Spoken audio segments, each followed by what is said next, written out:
से कितने रुपये इन्होंने लिए, उनको ठेके दिए, ये सब पोल खुल गई। इन सारी राजनीतिक पार्टी जब ये कहने लगे अब सब ने चंदा लिया है, हम कहना चाहते हैं कि पूरे हिंदुस्तान के अंदर वामपंथी पार्टियां जिसका नेतृत्व करती है लेफ्ट पार्टियों का सीपीएम, जिनके नेतृत्व में इस इलेक्ट्रॉनिक बॉन्ड चुनावी चंदे के खिलाफ अपील डाली गई थी सुप्रीम कोर्ट के अंदर कि ये अगर इलेक्ट्रॉनिक बॉन्ड की स्कीम रही तो लोकतंत्र खत्म हो जाएगा और पैसे वाले लोग देश पे कब्जा कर जाएंगे। उसी तरह से ये स्थितियां पैदा हो गई। जैसे कोरोना काल के अंदर जो दवाइयों की कंपनियां थी, किस तरह से नकली दवाइयां बेचकर इन्होंने हत्या की कोरोना काल में, और बीजेपी ने उससे चंदा लिया। पता लग रहा है टीके जो कोरोना वैक्सीन के, उसकी भी पोल खुल रही है और उस कंपनी ने भी कितना चंदा दिया है। केवल एक लाल झंडे की नहीं लिया कोई भी। ये इतिहास है हिंदुस्तान का और ये सुप्रीम कोर्ट ने तय किया कि ये गलत था, ये लोकतंत्र के लिए ठीक नहीं था, उसको रद्द किया। तक बता रहे हैं जो ये देश को बेच रहे हैं बड़े बड़े पूंजीपतियों को, उनके अरबों खरबों उनके लोन माफ कर रहे हैं। गरीब आदमी को देने के लिए पैसा नहीं है, किसान को देने के लिए पैसा नहीं है। स्कीम वर्कर्स जो मांग कर रही है हमें पक्का करो करो, उसके लिए इनके पास पैसा नहीं है। वो पैसा किसका है?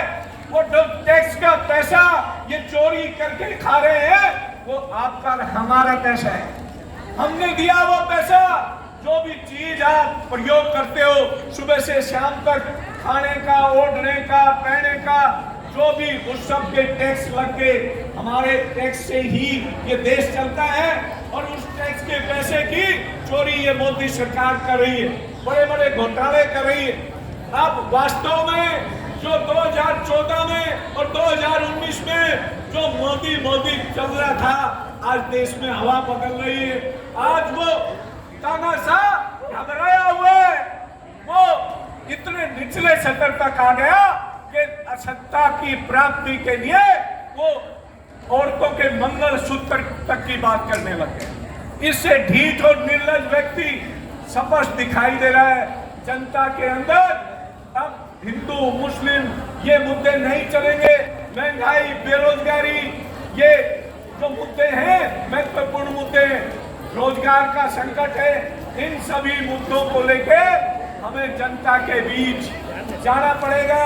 यही आंगनवाड़ी वर्कर्स की मांग है कि हमें सरकारी कर्मचारी का दर्जा दें। तमाम जो कच्चे कर्मचारी हैं, मेहनत करके खाने वाले लोग हैं, उनके भविष्य को देखते हुए हमें ये निर्णय लिया है। तमाम जो सीपीएम पार्टी है या डेमोक्रेट जो जनता पे चाहने वाले देशभक्त लोग हैं, उन्होंने निर्णय ले लिया है कि हम बीजेपी को सत्ता से बाहर करेंगे, इस देश के संविधान की रक्षा करेंगे, इस देश के लोकतंत्र की रक्षा करेंगे, इस देश को मेहनतकश जनता के लिए जो देश के अंदर संविधान के अंदर रोजगार की गारंटी, शिक्षा की गारंटी, स्वास्थ्य की गारंटी हर प्रत्येक इंसान को मिले, ऐसी मुद्दों पे आधारित राजनीति करने वाले ऐसे जो इंडिया गठबंधन बना है, पूरे देश के अंदर इंडिया गठबंधन के जो उम्मीदवार हैं उनको मजबूत करेंगे, उनको वोट देंगे। और पानी ये जो है करनाल लोकसभा क्षेत्र के अंदर 2 जिले आते हैं, जिसमें 4 सीट पानीपत जिले की और 5 करनाल की। 9 के 9 जो विधानसभा क्षेत्र ये निर्णय ले लिया है। मैं पानीपत इलाके से आता हूँ। खट्टर साहब वहाँ गांव के अंदर घुसने को भी सभा नहीं कर पा रहे, जनता के अंदर इतना गुस्सा है। करनाल के अंदर भी ऐसा देखने को मिल रहा है, लोगों में गुस्सा है। इस गुस्से को हमें मतदाताओं के पास जाना है। एक फोबिया फैला रखा है, ये चाल है बीजेपी की। ये कहते हैं वोट डालो ना डालो, जीतना तो मोदी है। ये षड्यंत्र है आपके दिमागों को गुमराह करने का। जब वोट ही नहीं डालोगे तो मोदी तो जीतेगा।